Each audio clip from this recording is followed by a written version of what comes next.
നമസ്കാരം. എൻ്റെ പേര് സന്തോഷ്, നാട്ടുകാരനാണ്. കൂലിപ്പണിക്കാരനാണ്. എൻ്റെ ചോദ്യം ഒരു മനസ്സിനെ ബുദ്ധിമുട്ടിക്കുന്ന ഒരു ചോദ്യമാണ് ഇത് ചോദിക്കാൻ.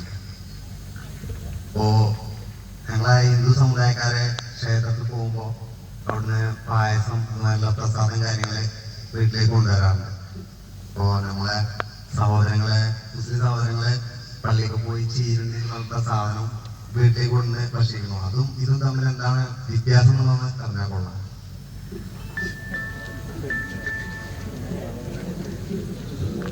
സന്തോഷിന്റെ ചോദ്യം വളരെ പ്രസക്തമാണ്. ഹിന്ദു സമുദായത്തിലെ ആളുകൾ ക്ഷേത്രങ്ങളിൽ പോയി അവിടെ നിന്നുള്ള പ്രസാദവും അതേപോലെ തന്നെ ഭക്ഷണവും പായസവും എല്ലാം കൊണ്ടുവന്ന് ഭക്ഷിക്കാറുണ്ട്. ചില മുസ്ലിങ്ങളും ചില സ്ഥലങ്ങളിൽ പോയി ചീരണിയും മറ്റുമെല്ലാം കൊണ്ടുവരാറ്. ഇതാണ് നമ്മുടെ വ്യത്യാസം. ആരാണെങ്കിലും അടിസ്ഥാനപരമായി ഇസ്ലാമിന്റെ ഈ രംഗത്തുള്ള ഒരു കാഴ്ചപ്പാട്,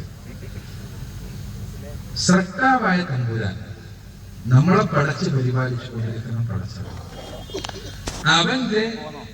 അവനെ മാത്രമാണ് മനുഷ്യർ ആരാധിക്കേണ്ടത്, പ്രാർത്ഥിക്കേണ്ടത്. അവനല്ലാത്തവർ ആരാധിക്കപ്പെടുന്നത് അനീതിയാണ്, അക്രമമാണ്, തെറ്റാണ്, അധർമ്മമാണ് എന്നുള്ളതാണ് ഇസ്ലാമിന്റെ കാഴ്ചപ്പാട്. സൃഷ്ടിപൂജക്ക് വേണ്ടി എവിടെയുണ്ടാക്കുന്ന എന്ത് വസ്തുവാണെങ്കിലും ഇസ്ലാമികമായ വീക്ഷണത്തിൽ ഈ വസ്തുക്കളെല്ലാം ഒരു മുസ്ലിം ആ വസ്തുക്കളിൽ നിന്നെല്ലാം മാറി നിൽക്കണം.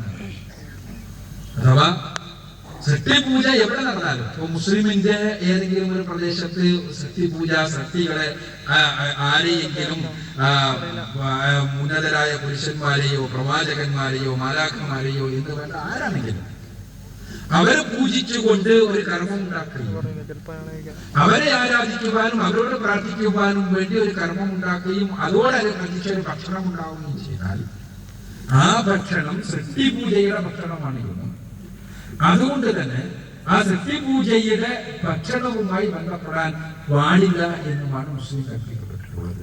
അത് ആ ഭക്ഷണത്തിനോടോ അത് ചെയ്യുന്നവരോടോ ഉള്ള വിരോധമല്ല, മറിച്ച് ആ സട്ടാവ് നമ്മളെ പഠിച്ച പരിപാലിച്ചു കൊണ്ടിരിക്കുന്ന തമ്പുരാൻ മാത്രമാണ് ആരാധന.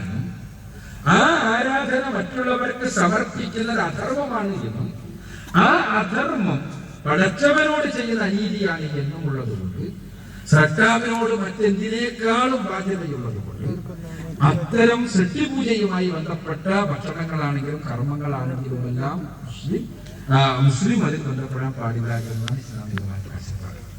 അത് ചിലപ്പോൾ മുസ്ലിങ്ങൾ ചെയ്യുന്ന കാര്യങ്ങൾ ഉണ്ടാകാം. ചൂണ്ടിക്കാണിച്ചതാണ്. പിന്നെ ഹിന്ദുവിന്റെ വീട്ടിലുണ്ടാക്കിയാലും മുസ്ലിമിന്റെ വീട്ടിലുണ്ടാക്കിയാലും ഇത് പരസ്പരം ഭക്ഷിക്കുന്നത് യാതൊരു കുഴപ്പവുമില്ല. ഒരു ഹിന്ദുവിന്റെ വീട്ടിൽ ഉണ്ടാക്കിയ ഒരു സാധനം, ഒരു പായസം മുസ്ലിമിന്റെ വീട്ടിൽ കൊണ്ടുപോയി കൊടുക്കുന്ന ഭക്ഷണത്തിന് കുഴപ്പമില്ല. എന്നാൽ ഹിന്ദുവിന്റെ വീട്ടിലാണെങ്കിലും മുസ്ലിമിന്റെ വീട്ടിലാണെങ്കിലും ക്രിസ്ത്യാനിയുടെ വീട്ടിലാണെങ്കിലും ഉണ്ടാക്കുന്നത് സൃഷ്ടിപൂജയുമായി ബന്ധപ്പെട്ട കർമ്മങ്ങളുമായി ബന്ധപ്പെട്ടാണെങ്കിൽ അത് ശരിയല്ല എന്നുള്ളതാണ് ഇസ്ലാം. അത് ക്ഷേത്രത്തിലാണെങ്കിലും പള്ളിയിലാണെങ്കിലും ചർച്ചിലാണെങ്കിലും എല്ലാം അതേപോലെ തന്നെ.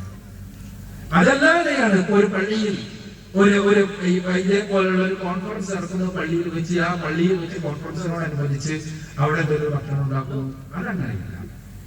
അതേസമയം പള്ളിയിലാണെങ്കിലും ഇതേപോലെ ഞാൻ നേരത്തെ സൂചിപ്പിച്ചതുപോലെ സൃഷ്ടികൾ ആരാധിക്കുന്നതുമായി ബന്ധപ്പെട്ട് പടച്ചവനല്ലാത്ത പുണ്യപുരുഷന്മാരോട് പ്രാർത്ഥിക്കുന്നതുമായി ബന്ധപ്പെട്ടാണ് അത്തരം കാര്യങ്ങളെങ്കിൽ അത് ശരിയല്ല എന്നുള്ളതാണ് ഇസ്ലാമിന്റെ കാഴ്ചപ്പാട്. എല്ലാം നമ്മുടെ എന്തിനു വേണ്ടിയാണോ ചെയ്യുന്നത് എന്നതിനനുസരിച്ചാണ്, എന്തിനു വേണ്ടിയാണ് ചെയ്യുന്നത് എന്നതിനനുസരിച്ചാണ്. ക്ഷേത്രത്തിൽ നമ്മൾ പായസം ഉണ്ടാക്കുന്നത് കേവലം ഭക്ഷണമായിട്ടോ ഒരാളെ തീർക്കുവാൻ വേണ്ടിയോ അല്ല, മറിച്ച് അവിടെ ഒരു സൃഷ്ടി പൂജയുണ്ട് എന്നുള്ളതുകൊണ്ടാണ്.